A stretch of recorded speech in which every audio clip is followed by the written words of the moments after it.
आप सभी का मेरे वीडियो में स्वागत है और आज के वीडियो में हम आपको कुछ इम्पोर्टेंट बताने वाले हैं। तो आप सभी को वीडियो को पूरा लास्ट तक ज़रूर देख लीजिएगा। आज की वीडियो में हम आपको सबसे पहले, जैसा कि आप थंबनेल पर देख रहे थे, कि पहला प्रश्न था कि यदि हम अपने समूह को ग्राम संगठन में ना जोड़ें तो क्या होगा, उससे क्या नुकसान है। और दूसरा प्रश्न थंबनेल में ये लिखा हुआ था कि यदि हम समूह में कोई नौकरी पा जाते हैं तो नौकरी पाने के बाद क्या हम समूह से हट सकते हैं।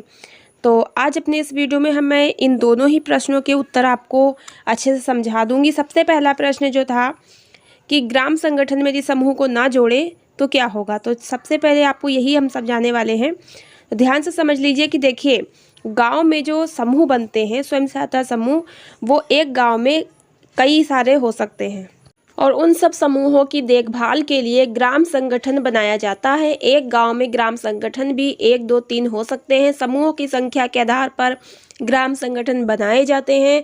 कम से कम 5 समूह अगर बन जाएं गांव में और 6 महीना पुराने हो जाएं तो उनका जोड़ करके एक ग्राम संगठन जो है बनाया जाता है।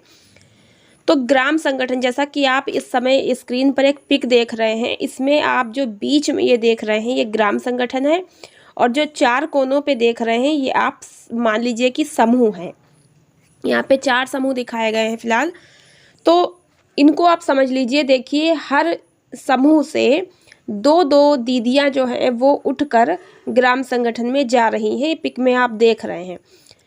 तो जो भी समूह है उसमें 10 से 12 दीदी होती हैं और जब ग्राम संगठन बनता है तो समूहों को बहुत सारी जानकारी, ट्रेनिंग और लाभ ये सब पहुंचाने के लिए ग्राम संगठन को बनाया जाता है। तो ग्राम संगठन में चूंकि समूह की सब दीदी जाएंगी तो बहुत भीड़ हो जाएगी, इसलिए समूह की 2 या 3 दीदी ही ग्राम संगठन में बुलाई जाती हैं और वो ग्राम संगठन की मीटिंग में जाकर के सब कुछ वहाँ पे जैसी भी योजनाएं, प्रक्रिया और सूचना और जो भी सरकारी कार्यों की जानकारी होती है वो अपने समूह में आकर मीटिंग करके फिर वो उनको बताती हैं। तो हर समूह की अध्यक्ष, सचिव, कोषाध्यक्ष में से 3 या फिर 2 ग्राम संगठन में जाती हैं मीटिंग में। ग्राम संगठन समूह के ऊपर बना हुआ एक संगठन होता है। जिस प्रकार से हमारी माँ बच्चों की देखभाल करती हम सबकी, उसी तरह ग्राम संगठन एक माँ की तरह होता है जो अपने समूहों की देखभाल, उनका विकास, उनके आगे बढ़ने में मदद करता है। तो अब आप समझ गए होंगे, यदि हम अपने समूह को ग्राम संगठन से ना जोड़ें तो हमारा कितना नुकसान होगा। ग्राम संगठन में भी समूह की तरह सरकार फंड और पैसा भेजती है और समूह की दीदियों के लिए भेजती है, वहाँ से भी हमें काफ़ी लाभ मिलता है। ग्राम संगठन के फंड के बारे में और लाभ के बारे में अगर आप जानना चाहते हैं, नीचे डिस्क्रिप्शन में ग्राम संगठन का प्लेलिस्ट का लिंक दिया हुआ है, क्लिक करके आप उसमें ग्राम संगठन की बहुत सारी वीडियोज़ और फंड के बारे में जानकारी प्राप्त कर सकते हैं। तो अगर आप ग्राम संगठन में अपने समूह को नहीं जोड़ेंगे तो समझिए, अगर आप अपनी माँ को ही छोड़ देंगे तो फिर बच्चों का विकास और उनकी पालन कैसे हो पाएगा। तो ठीक वैसे ही ग्राम संगठन भी है। ग्राम संगठन में अपने समूह को जोड़ना बहुत ज़रूरी है और फिर यही ग्राम संगठन जाके क्लस्टर में जुड़ता है और क्लस्टर से ब्लॉक। ये एक श्रृंखला है। अगर आप ग्राम संगठन में अपने आप को नहीं जोड़ेंगे तो आप बिल्कुल अलग और अकेले हो जाएंगे, फिर आपको कोई लाभ आगे नहीं मिल पाएगा। तो लाभ के लिए ग्राम संगठन में जुड़ना ज़रूरी है और समूह को ग्राम संगठन में जोड़ने से जो भी फंड है और जो भी योजनाएं हैं, जो भी जॉब है, और वो सारी जानकारी और लाभ जो है ग्राम संगठन में जुड़ने के बाद मिलता है। तो आशा करती हूँ आपको समझ में आया होगा कि आपको अपने समूह को ग्राम संगठन में जोड़ना बहुत ज़रूरी है। बिना ग्राम संगठन में जुड़े हुए आप बिल्कुल अलग हो जाएंगे और आपको लाभ नहीं मिल पाएगा। तो ग्राम संगठन में अगर अभी तक आप नहीं जुड़े हैं तो अपने समूह को ग्राम संगठन में ज़रूर जोड़ लीजिए। और ग्राम संगठन में हमारे यहाँ तो जुड़ने के लिए जो फीस लगती है वो 110 रुपये एक दीदी का लगता है। तो एक दीदी का 110 रुपया दीदी जमा करती है अपने आप से और ग्राम संगठन में जुड़ा जाता है पूरा समूह। तो हर दीदी को 110 रुपया करके जोड़ देना होता है, तब समूह की दीदियाँ जो है ग्राम संगठन में जुड़ जाती हैं। अब बात कर लेंगे कि समूह में जो नौकरी मिलती है, तो क्या नौकरी मिलने के बाद हम समूह को छोड़ सकते हैं। समूह में नौकरी जैसे सामुदायिक शौचालय की हो गई, बीसी सखी की हो गई, बैंक सखी की हो गई, बहुत सारी नौकरियां हैं, सभी आप जानते ही हैं। नीचे डिस्क्रिप्शन समूह की भी प्लेलिस्ट है, उस पर भी क्लिक करके समूह की बहुत सारी वीडियोस जानकारी आपको मिल जाएगी, वहाँ से देख लीजिएगा। जैसे कि हमारे एक व्यूअर का प्रश्न था कि मैम हमने सामुदायिक शौचालय में नौकरी पा ली है और अब हम क्या समूह से हट सकते हैं। देखिए, आपको नौकरी कैसे मिली है, समूह में जुड़कर, और मानदेय कैसे मिलेगा, समूह में ही मिलेगा। समूह की पदाधिकारी के द्वारा ही आपको मानदेय मिलेगा। आपके पर्सनल खाते में मानदेय नहीं आता है, समूह के खाते में मानदेय आता है। और फिर जब आप समूह से जुड़ी रहेंगी तभी तो आपको मानदेय मिलेगा। अगर आप समूह छोड़ देंगी तो आपकी नौकरी भी चली जाएगी। यानी कि आपको समूह में नौकरी अगर केयर टेकर की मिली है तो आप ये नौकरी परमानेंट हमेशा कर सकते हैं, लेकिन समूह में जुड़े रह करके।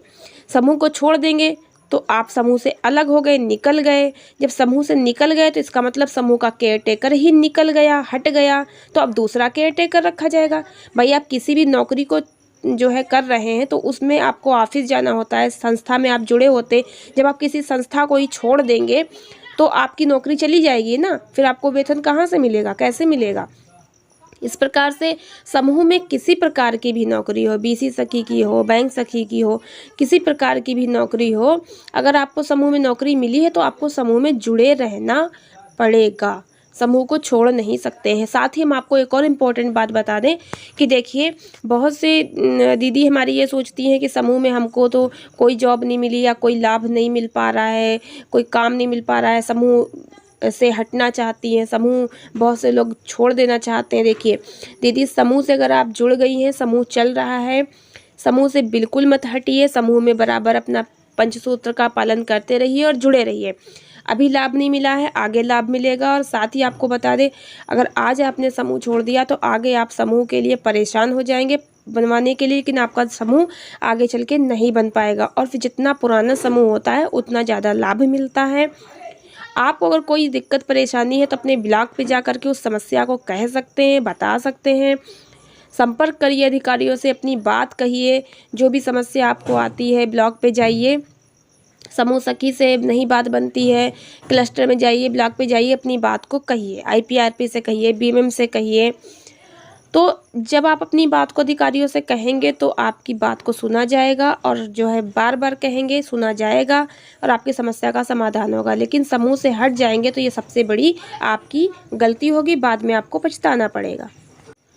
तो आपने अगर समूह बनाया हुआ है तो बिल्कुल मत हटिए। और यदि आपका समूह नहीं चल रहा है, दीदी लोग नहीं जमा करती हैं 10 रुपया, मीटिंग में नहीं आती हैं, समूह निष्क्रिय हो गया, कोई नहीं, ऐसे पड़ा रहने दीजिए। समूह आगे चल के आप सक्रिय भी करा सकती हैं, समूह को दोबारा से चला सकती हैं, लेकिन समूह तोड़ने के बाद दोबारा बनना बहुत मुश्किल होता है। और सरकार भी जो निष्क्रिय समूह हैं उनको पुनः सक्रिय कराने के लिए आदेश देती रहती हैं, और BMM के द्वारा समूह सक्रिय कराए भी जाते हैं। तो आगे चल के आपको लाभ जरूर मिलेगा। तो आप अपने समूह को बिल्कुल मत टूटने दीजिएगा, समूह को चलने दीजिएगा ऐसे ही। तो आशा करती हूँ आपको समझ आ गया होगा। तो मिलते हैं नेक्स्ट वीडियो में नई जानकारी के साथ। वीडियो पूरा देखने का आप सबका बहुत बहुत धन्यवाद।